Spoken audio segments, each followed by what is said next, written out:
नमस्कार, मैं रवीश कुमार। भारत सरकार ने 25 फरवरी को सूचना प्रौद्योगिकी को लेकर नए नियमों को अधिसूचित किया है। इनका नाम द इंफॉर्मेशन टेक्नोलॉजी रूल्स 2021 है। इन नियमों को लेकर आशंका जताई जा रही है कि इससे इंटरनेट पर चलने वाले मीडिया संस्थानों और स्वतंत्र पत्रकारों के लिए खतरा हो जाएगा। डिजिटल जगत में मीडिया की आज़ादी पहले से कम हो जाएगी।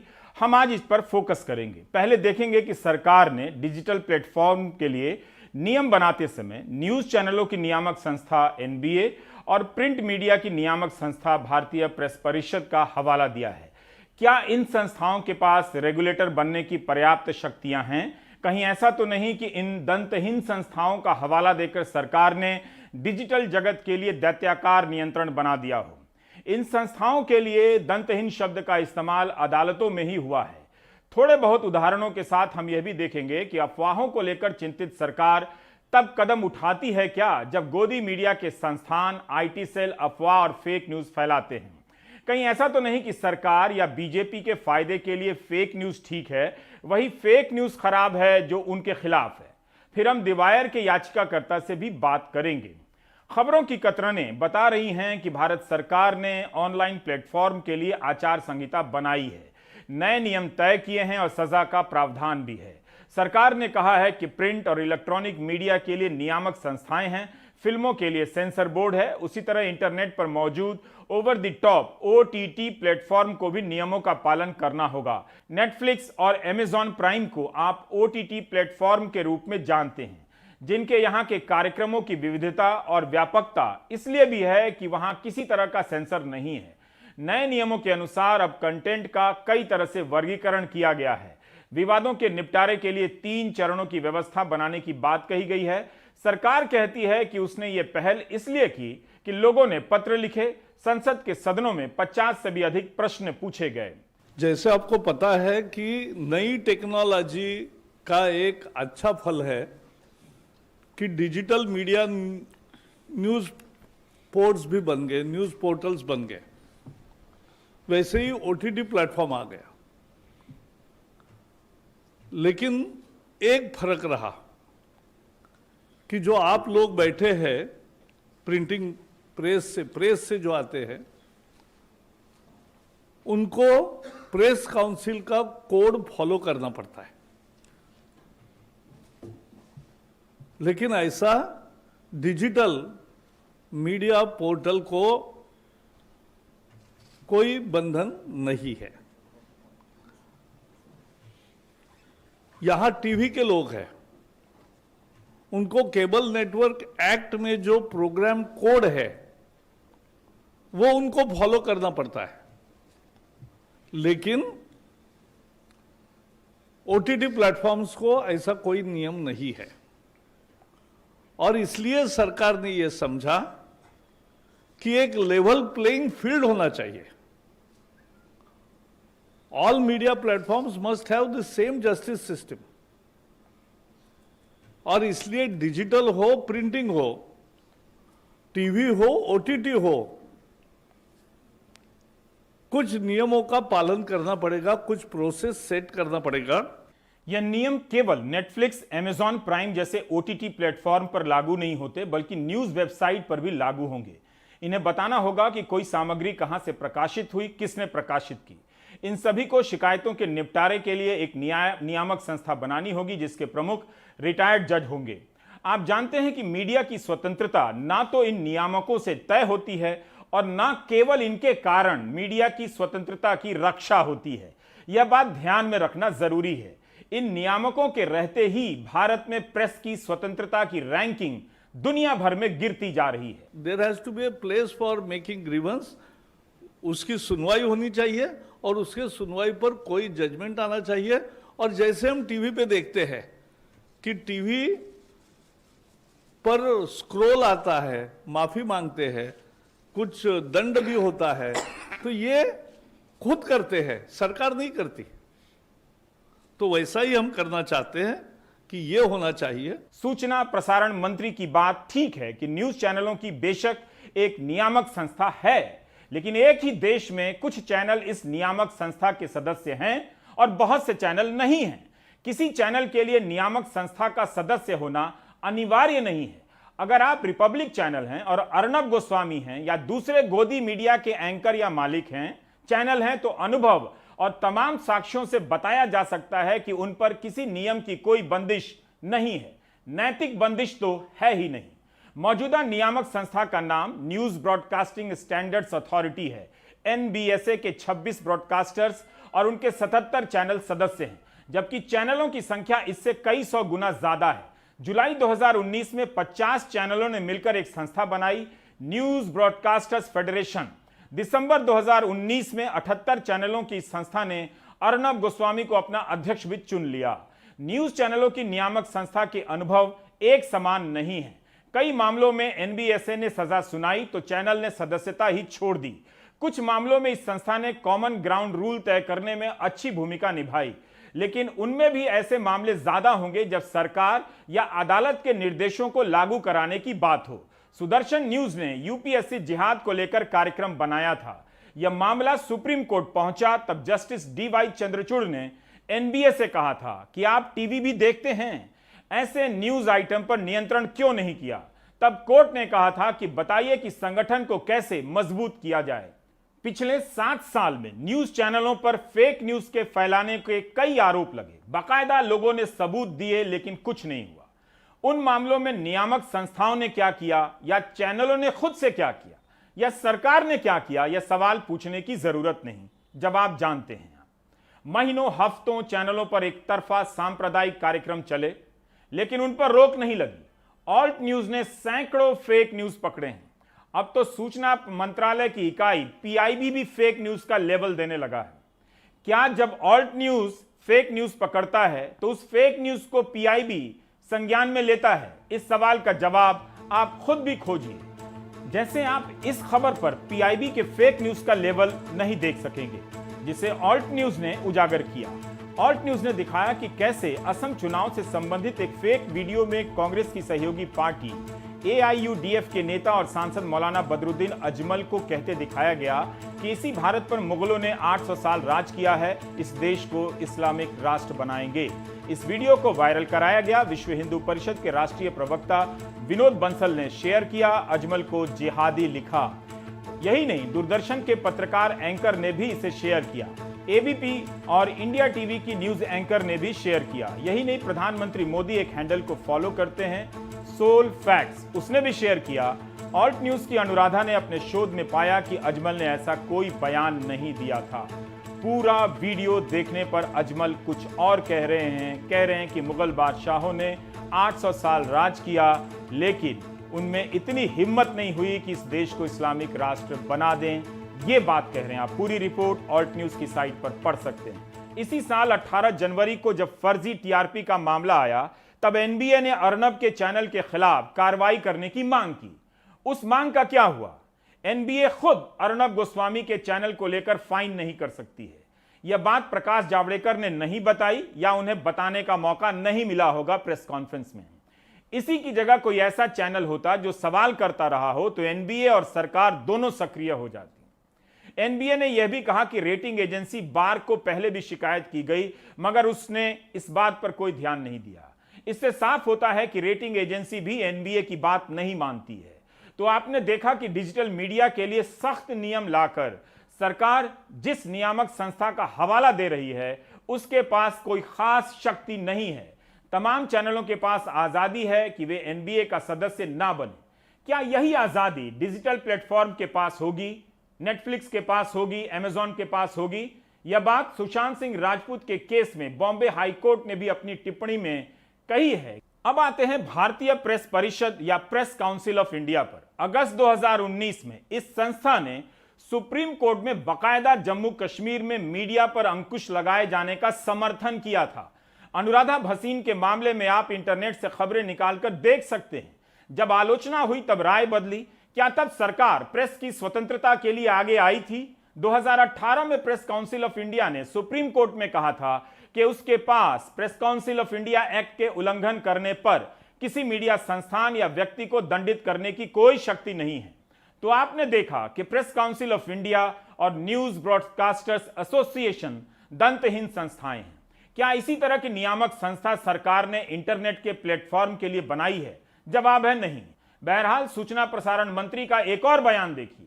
यह सब 25 फरवरी की प्रेस कॉन्फ्रेंस का ही हिस्सा है। लास्ट में मैं इतना ही कहूंगा कि जो डिजिटल मीडिया पोर्टल्स है उनको भी अफवाह फैलाने का, झूठ फैलाने का यह अधिकार नहीं है। फेक न्यूज का तो यह हाल है कि आजकल मैं टीवी चैनल्स को देखता हूं कि वो भी एक फैक्ट चेक मशीन रखते हैं। जब प्रकाश जी ने यहां फैक्ट चेक शुरू किया तो हमने कहा नई बात है, but now I see many channels are having a fact check machine. मंत्री जी यह बात मिस कर गए कि न्यूज चैनल भी फेक न्यूज फैलाते रहे हैं। मीडिया से गलती होती है और चूक भी होती है, जिसे सुधार करने की परंपरा है, यह अलग बात है। लेकिन फेक न्यूज अलग कैटेगरी है। जब 2000 के नोट में नैनो चिप की अफवाह उड़ी थी न्यूज चैनल से, तब क्या सरकार चिंतित हुई थी? इसी तरह अनेक मामलों में सांप्रदायिक अफवाहें फैलाई गईं, तब सरकार ने क्या किया? अगर सरकार वाकई अफवाहों को लेकर सीरियस है तो मैं गृह मंत्री अमित शाह का एक बयान सुनाना चाहता हूं। यह बयान उन्होंने 2018 में कोटा में भी दिया और इसी तरह का बयान कोलकाता में भी दिया। बहुत सावधानी से इसमें अच्छी बात भी है और बहुत सावधानी से इसमें वो बात भी है जिसे करने की वो सलाह दे जाते हैं, जिसे सुविधा के हिसाब से आप कह सकते हैं कि हमने तो वो मना किया था, और आप देख भी सकें कि जो मना किया था वो बात कह भी दी गई। हमारे यहाँ एक लड़का था, उसने थोड़ी चालाकी कर दी। उसने एक बड़े सवेरे, मैंने कहा ना ऊपर से नीचे से ऊपर मैसेज आएगा, ऊपर से नीचे जाएगा। बरेली से उसने एक मैसेज डाल दिया। आज अखिलेश यादव ने नेताजी को, मतलब मुलायम सिंह को चाटा मारा। अब मारा नहीं, नेताजी और अखिलेश जी 600 किलोमीटर दूर थे, मगर उसने डाल दिया और सोशल मीडिया की प्रदेश की टीम ने समझे बगैर उसको नीचे भी डाल दिया। सब जगह फैल गया। 10 बजते मेरे फोन पर, मोबाइल पर, फोन पर फोन, भाई साहब मालूम है अखिलेश ने पिताजी को चाटा मार दिया और जनता में भी एक ऐसा बेटा है जो पिता का नहीं हुआ, हमारा क्या होगा, वगैरह वगैरह वगैरह। महिलाएं भी टूट पड़ी, चल गए। ऐसा करना नहीं चाहिए, मगर उसने एक प्रकार का माहौल घेरा। काम तो है करने जैसा, मगर करना मत। समझ में आता है? एक करने जैसा काम है मगर करना मत। अच्छा काम भी कर सकते हैं हम, जो चाहे वो संदेश जनता के अंदर पहुंचाने का, चाहे खट्टा हो, चाहे मीठा हो, चाहे सच्चा हो, चाहे झूठा हो, ये काम कर सकते हैं। मगर वो इसलिए हो पाया कि हम 32 लाख व्हाट्सएप का एक ग्रुप बनाकर खड़े थे, तब जाकर एक फैलने का काम हुआ। आप जानते हैं कि व्हाट्सएप यूनिवर्सिटी और आईटी सेल के जरिए किन लोगों ने अफवाहें फैलाई हैं और उनकी बातों को नेताओं ने अपने मंच से कहा है। आज भी वो बातें फैलाई जा रही हैं। तरह तरह की वेबसाइट आ गई हैं। उन पर सरकार ने क्या कोई एक्शन लिया? क्या लेगी? कहीं ऐसा तो नहीं कि इन अफवाहों के नाम पर उन वेबसाइटों को कुचलने की तैयारी है जो सरकार से सवाल करती हैं? ऐसा कई लोग कह भी रहे हैं। आप जानते हैं कि हर टीवी में चाइल्ड लॉक होता है और नेटफ्लिक्स, अमेजॉन पर बच्चों के देखने की अलग कैटेगरी होती है। अगर आप सब्सक्राइबर हैं तो आप जो भी देखेंगे आपके नाम के नीचे सारी जानकारी उस प्लेटफॉर्म पर होती है। घर में लोग जान जाते हैं कि किसने क्या देखा। बच्चों के लिए भी अलग से मार्क किया होता है। एक अलग प्रोफाइल बच्चों के लिए बना सकते हैं जिसमें 12 साल की उम्र से ऊपर का कंटेंट नहीं दिखाया जाएगा। माता पिता भी चेक कर सकते हैं। ये सब पहले से प्राइम और नेटफ्लिक्स में है, लेकिन पेरेंटल लॉ का सहारा लेकर नए नियमों का बचाव किया गया।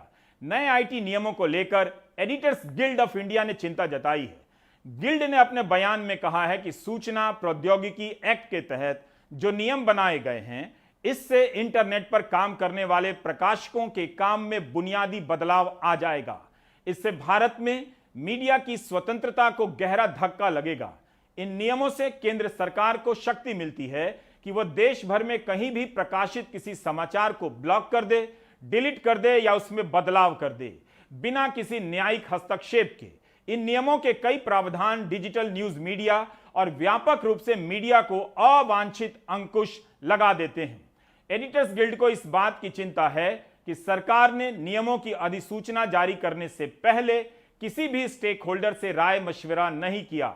गिल्ड मांग करता है कि इन नियमों पर रोक लगा दी जाए और सभी पक्षों के साथ मानीखेज बातचीत हो। सरकार इस बात को नोट करे कि सोशल मीडिया पर लगाम लगाने के नाम पर वह स्वतंत्र मीडिया को मिली संवैधानिक सुरक्षा को खत्म नहीं कर सकती है, जो हमारे लोकतंत्र का आधार स्तंभ है। इन नियमों के संदर्भ में कैरवान पत्रिका में हरतोष सिंह बल ने एक शानदार रिपोर्ट की और रिपोर्ट काफी चर्चित हुई। यह रिपोर्ट अभी भी हिंदी और अंग्रेजी में उनकी वेबसाइट पर है। इसमें बताया गया है कि सरकार के मंत्री पिछले साल इस बात को लेकर चिंतित थे कि सरकार के खिलाफ छपने वाली खबरों, पत्रकारों और मीडिया संस्थानों पर कैसे लगाम लगाएं, और उसी संदर्भ में ये कानून, ये नियम आते हैं। यह खबर अभी भी आपको वहां साइट पर मिलेगी। इसमें तो पत्रकार भी राय देते हुए मिल जाएंगे इस रिपोर्ट में कि पत्रकारों को कैसे गुलाम बनाया जाए, कैसे उन्हें चिन्हित किया जाए। आज गांधी होते तो दांडी मार्च नहीं, मीडिया की आजादी के लिए मार्च कर रहे होते। न्यूज मिनट और द वायर ने दिल्ली हाईकोर्ट में चुनौती दी है। द वायर ने अपनी याचिका में कहा है कि सुप्रीम कोर्ट ने ही आईटी एक्ट के सेक्शन 66A को रद्द कर दिया था। दिल्ली हाईकोर्ट ने इस याचिका पर सरकार को नोटिस जारी किया है। नित्या रामाकृष्णन वायर और न्यूज मिनट की तरफ से यह केस लड़ रही हैं। लाइव लॉ ने भी केरल हाईकोर्ट में इन नियमों को चुनौती दी है। केरल हाईकोर्ट ने भी केंद्र सरकार को नोटिस जारी किया है। हमारे साथ बात करने के लिए एम.के. वेणु मौजूद हैं। वेणु, मेरा सवाल यही है कि आपकी याचिका में कौन सी बातों को लेकर आधार बनाए गए हैं? क्यों आपको लगता है कि इंटरनेट मीडिया में जो प्रेस की आज़ादी है वो चली जाएगी? और सरकार तो यही कहती है कि वो हस्तक्षेप नहीं कर रही है, वो चाहती है कि आप कुछ आचार संहिता का पालन करें और कुछ कानून का पालन करें और खुद ही उस कानून को लागू करें। हाँ, तो रवीश, हमारी जो याचिका है वो केवल जो आईटी एक्ट 2000 जो आईटी एक्ट है जिसके तहत नए रूल्स ला के जो news media, digital news media को उसमें कवर किया गया है। हम केवल यही बोल रहे हैं कोर्ट में कि आईटी एक्ट के तहत, आईटी एक्ट 2000 जो है उसके तहत आप न्यूज को आप रेगुलेट नहीं कर सकते, क्योंकि उस एक्ट में न्यूज का कहीं भी कोई मेंशन ही नहीं है। न्यूज कंटेंट का वो एक्ट में कहीं भी जिक्र नहीं है। वो एक्ट केवल जिसे कहते हैं इंटरमीडिएरी प्लेटफॉर्म, जैसे आप जैसे टेलीकॉम कंपनी के जो ऑप्टिक्स फाइबर और ये जो फेसबुक का जो प्लेटफॉर्म जो है, सोशल मीडिया प्लेटफॉर्म, केवल प्लेटफॉर्म को लेके जो इंटरमीडिएरी है, जो कंटेंट नहीं बनाते हैं, वो केवल उन्हीं को रेगुलेट करने की उसमें उसका लीगल फ्रेमवर्क है। तो हमारा सबसे पहला यह है कि जो उस आईटी एक्ट के तहत आप इसको न्यूज कंटेंट को आप रेगुलेट नहीं कर सकते। और दूसरा उसमें यह है कि हमने ये भी कहा है कि जो नए रूल्स जो सरकार लेके आई है उसके तहत जो बाबुओं को, ब्यूरोक्रेट्स को इतनी पावर दे दी गई है कि ये डिसाइड करने के लिए कि कौन सा न्यूज सही है, कौन सा गलत है, कौन सा अच्छे टेस्ट में है, कौन सा गलत टेस्ट में है, और उसमें ऐसे इतने डिस्क्रिशनरी पावर दिए गए हैं। जो हमारा कहना याचिका में हमारा ये कहना है कि ये सरकार नहीं डिसाइड कर सकती। किसी भी डेमोक्रेसी में जहां पे फ्रीडम ऑफ एक्सप्रेशन गारंटीड हो कॉन्स्टिट्यूशन में, कभी सरकार नहीं डिसाइड कर सकती क्या न्यूज सही है, क्या न्यूज गलत है। उसके लिए हम भी कह रहे हैं कि हमें रेगुलेट कीजिए, मगर एक लीगल फ्रेमवर्क एक होना चाहिए, सेल्फ रेगुलेशन का भी, जैसे press Council of India act है और जैसे नेशनल ब्रॉडकास्टिंग स्टैंडर्ड अथॉरिटी। तो अभी आपने देखा डिजिटल मीडिया एसोसिएशन ने भी कल जो मीटिंग करी थी आईएनबी मिनिस्टर से, उन्होंने यही कहा कि अभी जो रेगुलेशन है वो काफी है। उसको न्यूज मीडिया को आप जो नए वाले रूल्स में ओटीटी के साथ जो कि और कई चीजों को रेगुलेट करिए। ओटीटी में तो नेटफ्लिक्स और ये हॉटस्टार जो फिल्में बनाते हैं वो सब चीजें आ जाती हैं। तो उनके साथ न्यूज को आप दोनों को मिलाइए। और न्यूज का हमेशा अलग आधार रहा है कॉन्स्टिट्यूशन में भी और फ्रीडम ऑफ एक्सप्रेशन के कॉन्टेक्स्ट में भी न्यूज का अलग आधार है। न्यूज सरकार नहीं डिसाइड कर सकती। आप कुछ उदाहरण देके बता सकते हैं क्या, जो आपकी आशंकाएं हैं वो किस तरह की हैं? क्या कोई यूट्यूबर जो किसान आंदोलन को कवर कर रहा है, या आजकल जिलों में भी खबरें आने लगी हैं कि कोई बात लिखने या लिंक शेयर करने पे उसके खिलाफ आईटी एक्ट लगा दिया गया है, तो किस तरह के लोग इससे प्रभावित होते हुए नजर आ रहे हैं? देखिए रवीश, इसमें दो चीजें हैं। सरकार की सबसे ज्यादा सरकार को किस बात से एक डर है और किस बात की इनको इनसिक्योरिटी है, वो ये है कि चीजें वायरल हो जाती हैं, जैसे कई मंत्रियों ने कहा। अब वायरल रवीश, छोटे डिजिटल न्यूज मीडिया थोड़ी वायरल करते हैं, हमें तो पढ़ने वाले लोग ही बहुत कम है। वायरल होता है प्लेटफॉर्म में। तो आप प्लेटफॉर्म को आप तो वैसे रेगुलेट कर ही रहे हैं। जिस तरह अभी पीछे किसानों के आंदोलन के चलते रविशंकर प्रसाद और सरकार ने ट्विटर को बोला कि आप इन पोस्टों को हटाइए, तो ट्विटर ने कुछ पोस्टों को हटाया, कुछ पोस्टों को नहीं हटाया, क्योंकि ट्विटर कहता है कि वो भी अपने अमेरिकन लॉज उन पे लागू होते हैं, जिसमें अमेरिका में भी फ्रीडम ऑफ एक्सप्रेशन पूरी तरह कॉन्स्टिट्यूशन में उनको दिया जाता है। तो वो अपने लॉ को फॉलो कर रहे थे और कई चीजों को उन्होंने हटाया नहीं।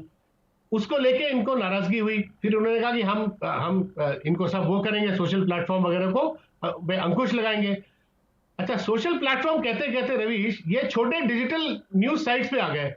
अब छोटे डिजिटल न्यूज साइट्स अब स्टोरीज करती हैं, फैक्ट्स लाती हैं, लोगों को इंटरव्यू करती हैं, उसमें टेक्स्ट भी है, वीडियो भी है। तो इसमें इन लोग को ये जो पावर दी गई है, अब तो ये ब्यूरोक्रेट ये भी कह सकता है कि किसी डिजिटल वेबसाइट को, चाहे वो स्क्रॉल हो या वायर हो, कि अब ये चीजें जो है ये देश के सिक्योरिटी और इंटेग्रिटी के खिलाफ जाता है और ये इसको आप हटाइए। और पूछने की भी जरूरत नहीं, बिना पूछे पावर दी गई है कि आप बिना कंसल्ट किए आप उसको हटा सकते हैं। तो यही चीज को हमने चैलेंज किया है कि एग्जीक्यूटिव सरकार के पास ये पावर नहीं है। इसे पार्लियामेंट में आप लॉ लाने की जरूरत है, डिस्कस कीजिएगा, और इस पे एक प्रॉपर एक एग्जीक्यूटिव ऑर्डर से ये नहीं हो सकता। इस पे अगर आप लॉ लाना चाहते हो, आप लॉ लाइए पार्लियामेंट में, चाहे उस पे डिबेट हो। अगर वो पास करना चाहते, सबको साफ साफ पता चले कि किस तरह का कानून आ रहा है। हाँ? सबको साफ साफ पता चले। वेणु, मेरा सवाल ये है कि एडिटर्स गिल्ड ने तो कहा कि किसी स्टेक होल्डर से बात नहीं की गई, जैसे किसान आंदोलन ने भी कहा कि कृषि कानून आ गए, किसी स्टेक होल्डर से बात नहीं की गई। अब बाद में बातचीत हो रही है, जिस तरह से कल प्रकाश जावड़ेकर ने कहा कि कुछ संस्थाओं से बातचीत हुई है, उसमें भी कई संस्थाएं जो हैं वो नहीं थीं। पर ये मैं जानना चाहता हूं कि ये कहा जा रहा है कि 69A के जो प्रावधान हैं वो इसमें मिला दिए गए हैं आईटी एक्ट में। इन्होंने देवदत्ता मुखोपाध्याय ने लिखा है, तो इस बात को आम दर्शक कैसे समझें? इसमें रवीश, जहां तक पहले आपने जो सवाल उठाया, ये बात सही है कि इन्होंने जैसे फार्म लॉ और इसमें एक सिमिलरिटी है, कंसल्टेशन फार्म लॉ में फिर भी हुआ रवीश, और फार्म लॉ को पार्लियामेंट में लाया गया, जैसे भी कैसे करके आप उसको क्वेश्चन कर सकते हैं। उन्होंने उसको पुश करके उसको पास किया। यहां तो कुछ ना कंसल्टेशन हुआ है, ना कोई पार्लियामेंट में लॉ लाया गया है। और अब प्रकाश जावड़ेकर जी जो आईएनबी मिनिस्टर है, उन्होंने ओटीटी प्लेटफॉर्म वालों से कंसल्टेशन कर रहे थे पिछले 8-10 महीने से। आपको याद होगा कोरोना के चलते कई ओटीटी प्लेटफॉर्म में, नेटफ्लिक्स और अमेजॉन, इन सब में चीजें फिल्में आ रही थी, तो तब भी ये डिबेट चल रहा था, भाई ये तो सेंसर बोर्ड के थ्रू नहीं जा रही, इनको कैसे रेगुलेट करें, तो वो तो बात चल रही थी। मगर न्यूज वालों से रवीश अभी तक कोई कंसल्टेशन नहीं हुआ। कल ये पहला कंसल्टेशन हुआ है जो डिजिटल न्यूज मीडिया एसोसिएशन, जो कि पुराने जो अखबार और टेलीविजन चैनल जिन्होंने डिजिटल लॉन्च किया है, जिसमें आपके एनडीटीवी भी आता है, उनसे इन्होंने पहली बार कंसल्ट किया। और जो बॉर्न डिजिटल है, जो पैदा ही डिजिटल में हुए, जैसे छोटे डिजिटल, जैसे वायर हुआ, स्क्रोल, और आप न्यूज क्लिक हुआ, या न्यूज लॉन्ड्री, या न्यूज मिनट, जो हमारे याचिका में शामिल हैं, जिनकी जो एडिटर धन्या, हमारे से तो कोई बातचीत हुई नहीं है। और हमने इनको हमारा भी एक एसोसिएशन है, छोटे लोगों का एसोसिएशन है, डीजी पब का कहलाता है। इनको हमने लिखा है, मगर उसका अभी तक कोई एक्नॉलेजमेंट भी नहीं आया है। मैं ये समझ रहा हूं कि आपकी जो याचिका है वो न्यूज़ की तरफ से याचिका है कि न्यूज़ वेबसाइट जो हैं उसमें ये बर्बाद हो जाएंगी या उनकी स्वतंत्रता ख़त्म हो जाएगी। OTT प्लेटफॉर्म अमेज़ॉन, नेटफ्लिक्स, वो हमारे दर्शक कंफ्यूज ना हो तो हम बता दें कि अभी हम उनकी आपत्तियों की चर्चा नहीं कर रहे हैं, अभी हम सिर्फ इनकी न्यूज़ चैनल की आपत्तियों की चर्चा कर रहे हैं। तो मैं ये जानना चाहता हूं कि ज़िले में जो पत्रकार है, जो व्यक्ति है जो अकेले स्तर पर रिकॉर्डिंग कर रहा है, अपने प्लेटफॉर्म पे डालता है, अपना यूट्यूब चैनल बना रहा है और चला रहा है, वो इस नियम के दायरे में आएगा तो किस तरह का असर पड़ेगा? उसमें रवीश, जो जैसे आज के तारीख में सोशल प्लेटफॉर्म में तकरीबन 5 से 8% जो कंटेंट होता है वो यूजर जनरेटेड होता है। ज्यादातर आप देखिएगा फेसबुक, ट्विटर वगैरह औरों का कंटेंट, हमारा कंटेंट, आपका कंटेंट जो आप प्रोग्राम करते हो वो यूट्यूब में जाता है। मगर इनका यूजर जनरेटेड कंटेंट जो जिसमें लोग जो इस्तेमाल करते हैं फेसबुक और यूट्यूब वगैरह का, वो खुद भी करके डालते हैं। अब क्या होगा कि इसमें ये यूट्यूब और यूट्यूब, व्हाट्सएप, फेसबुक, ये सब इसके दायरे में है। तो अगर इंडिविजुअल जो आप अपना एक किसान आंदोलन पे कुछ डाल रहे हो तो वो उसको भी रोका जा सकता है। इस रूल के तहत सरकार इनको बोल सकती है कि आप इसे हटाएं, जिस तरह सरकार ने ट्विटर को बोला कि आप हटाएं अपने कई पोस्ट को। जो एनबीए है, आप एनबीए को देखिए तो उसके पास कोई विशेष शक्ति नहीं है। अनिवार्य रूप से आप पर पाबंदी नहीं है कि आप सदस्य बने, आप नहीं भी हो। ज्यादातर चैनल उसके सदस्य नहीं है। वो अगर किसी को ज्यादा सजा दे दे तो चैनल सदस्यता छोड़ भी देता है, अपना संगठन बना लेता है। वही हाल प्रेस काउंसिल ऑफ इंडिया का है। तो इनके पास तो शक्तियां नहीं है। तो इनका उदाहरण देकर ये जो नियम लाए गए हैं, वो क्या तुलना दोनों में सही है? देखिए रवीश, अभी प्रॉब्लम यह है, आप जो बात कह रहे हैं वो सही है। प्रॉब्लम यह है कि मीडिया में सबसे फ्रीडम ऑफ स्पीच में सबसे बड़ी बात क्या है कि मीडिया में डाइवर्सिटी होनी चाहिए। छोटे लोग भी होने चाहिए, मध्यम वर्ग के भी मीडिया होनी चाहिए, बड़े भी होने चाहिए। जहां तक न्यूज का सवाल है, अभी तक सेल्फ रेगुलेशन न्यूज में है। वो कहां लागू होता हुआ नजर आता है वेणु? आप इतना देखिए, इतने फेक न्यूज फैलाए गए, इतने कम्युनल टोन में न्यूज चैनल कवर करते हैं। तो रवि, आप बिल्कुल सही कह रहे हैं। सबसे बड़ी ताज्जुब की बात इस पूरे एपिसोड में यह है कि वही जो राइट विंग मीडिया जो इन सब सेल्फ रेगुलेशन का उल्लंघन करते हुए और एक कम्युनल और डिवाइसिव कंटेंट, फेक नैरेटिव जिन्होंने दिया है, और जो बॉम्बे हाईकोर्ट ने कहा भी है उसको लेके, तबलीगी जमात या जो भी सुशांत सिंह राजपूत, अब वही राइट विंग मीडिया का उदाहरण देके सरकार पूरे मीडिया पे अंकुश लगाना चाहती है। ये मेरे हिसाब से सबसे बहुत ही ट्रैजिक एक एपिसोड है कि जो चीज आपके समर्थक जो मीडिया, जो उन्होंने जो काम किया है सोसाइटी में, जिस तरह के डिवाइसिव जो नैरेटिव फैलाया है, आप उसी का उदाहरण देके आप पूरे मीडिया पे अंकुश लगा रहे हैं, छोटे पे भी अंकुश लगा रहे हैं, अखबारों पे भी। अभी तो अखबारों को तो छोड़ा हुआ है, मगर डिजिटल न्यूज पे अंकुश लगाया जा रहा है। तो जो अच्छा डिजिटल न्यूज है, जो थोड़ा ऑब्जेक्टिव है, वो भी इसके लपेटे में आ रहा है। और अब आगे जाके देखना पड़ेगा कि भाई ये सब सरकार पे निर्भर है। सरकार अब रूल्स तो लिया ही है और सब पे रूल्स लागू होगी। छोटे लोगों पे खूब इस पे बड़ा कॉस्ट भी इंपोज होगा।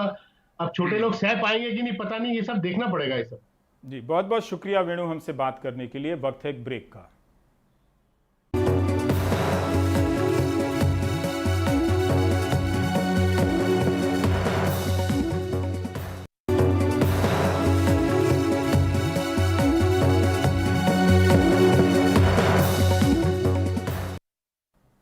केंद्र ही नहीं, राज्य भी अपनी ओर से मीडिया में खबर आ जाने से चिंतित हैं। कर्नाटक में मीडिया की नकेल कसने की तैयारी चल रही है। नेहाल किदवई की यह रिपोर्ट देखिए।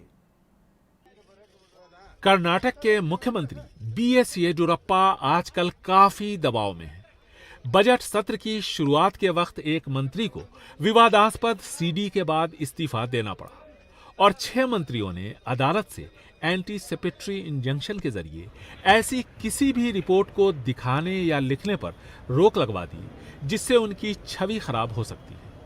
ऐसे में अब एक नया कानून बनाने पर विचार विमर्श चल रहा है, जिसके जरिए वैसी किसी भी रिपोर्ट को लिखने या दिखाने पर रोक होगी जिसकी प्रामाणिकता को अदालत ने सही नहीं ठहराया हो, यानी किसी नेता, मंत्री, अधिकारी की सीडी या फिर ऐसी कोई रिपोर्ट जो सीधे उनकी छवि खराब करती हो।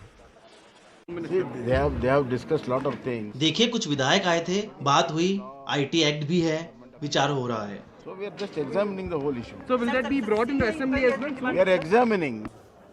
मुख्यमंत्री बीएस येडियुरप्पा ने भी नए कानून की तरफ इशारा किया है। जिन 6 मंत्रियों को अदालत से राहत मिली है, वो कांग्रेस जेडीएस के उन 17 विधायकों में से हैं जिनकी बगावत की वजह से कुमारस्वामी के नेतृत्व वाली कांग्रेस जेडीएस की साझा सरकार कर्नाटक में गिरी थी और बाद में बीजेपी ने येडियुरप्पा के नेतृत्व में सरकार बनाई। It is their face. यही बीजेपी का चेहरा है। अगर सब ठीक है, सभी पाक साफ है, तो डर कैसा? नया कानून क्यों? हम डरे हुए नहीं, हमें चिंता नहीं है। You need not worry about it. Whatever law Karnataka government wants. CD release ना हो, इसलिए कर्नाटक सरकार ये कानून क्यों लाना चाहती है, इस पर सदन में चर्चा होनी चाहिए। उनको सदन में वजह बतानी चाहिए कि ये कानून क्यों है। With an explanation, what is the need of this law? मौजूदा सीडी विवाद को लेकर आरोप प्रत्यारोप से जुड़ी रिपोर्ट दिखाने पर अदालत ने रोक लगाई है और अदालत के निर्देश पर बेंगलुरु के पुलिस कमिश्नर ने भी आदेश जारी किया है। मौजूदा दौर में मीडिया की भूमिका पर लगातार सवाल उठाए जा रहे हैं और इसकी वजह भी है, लेकिन जिस नए कानून की चर्चा फिलहाल कर्नाटक में चल रही है, इसकी टाइमिंग को लेकर विवाद उठ खड़ा हुआ है कि कहीं सरकार नैतिकता की आड़ में मीडिया को काबू में करने की कोशिश तो नहीं कर रही। बेंगलुरु से कैमरामैन गोविंद मूर्ति के साथ निहाल किदवई, एनडीटीवी इंडिया। आप देख रहे थे प्राइम टाइम। नमस्कार।